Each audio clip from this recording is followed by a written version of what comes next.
This is just a quick tip regarding draining the coolant from your 2001 GMC Sierra. This is an LQ4.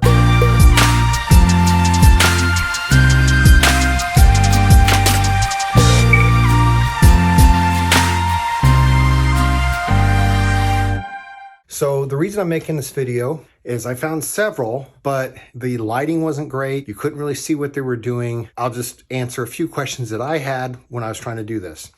So the videos I saw showed them turning a thing and then it coming out of a hose.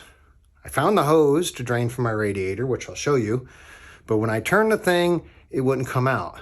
And I was afraid I was going to break it off because it is just plastic. Also, I was afraid to just unscrew it because all the videos showed him turning it part way and then fluid coming out. It wasn't happening on mine. Nothing was coming out of the hose. What I finally ended up doing was going to an auto parts store and asking them to show me what this plug looks like so that I could see what it looks like in design. Because I thought it was like a valve that you would open, in which case if you turned it too far, you would bust it off. It is not.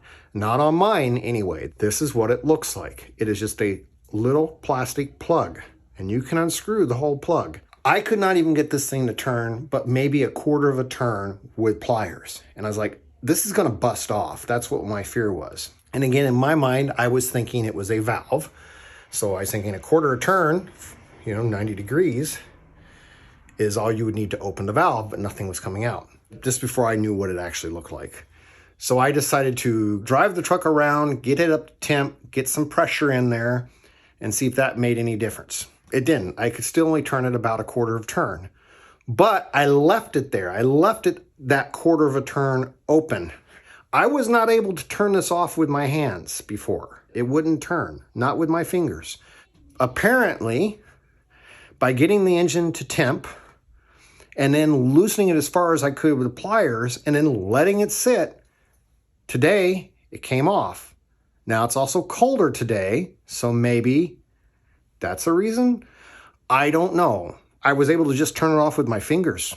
Anyway, I'm going to get a light up under there. Hopefully you'll be able to see what I'm looking at, and so that you can actually get a better view of everything that's involved with draining this thing. Long story short, because I didn't know what I was doing, this is the mess I ended up with. If you loosen this enough, it will start coming out of the drain hose.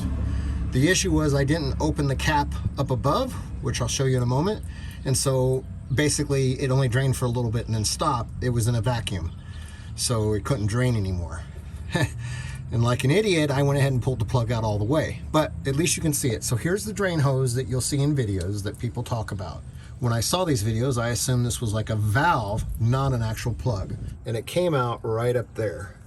So right there is where it is. So I'm going to go ahead and put the plug back in.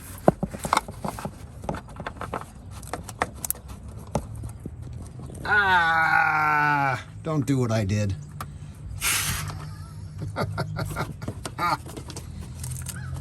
I don't think that you need to really put it all that tight. I think hand tight, if you got a strong hand, is going to be good enough. And I think that's what part of my problem was. We'll see how it does once I fill this up. But there it is, right there. That's where it goes. That's what it looks like. This is the part I messed up on.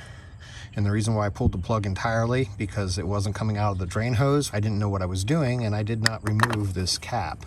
So what was happening was you ended up with a vacuum, and the water just couldn't flow out. Once I did this cap, all the fluid drained out. And see if that made any difference. It didn't. I could still only turn it about a quarter of a turn. But I left it there. I left it that quarter of a turn open. I was not able to turn this off with my hands before. It wouldn't turn.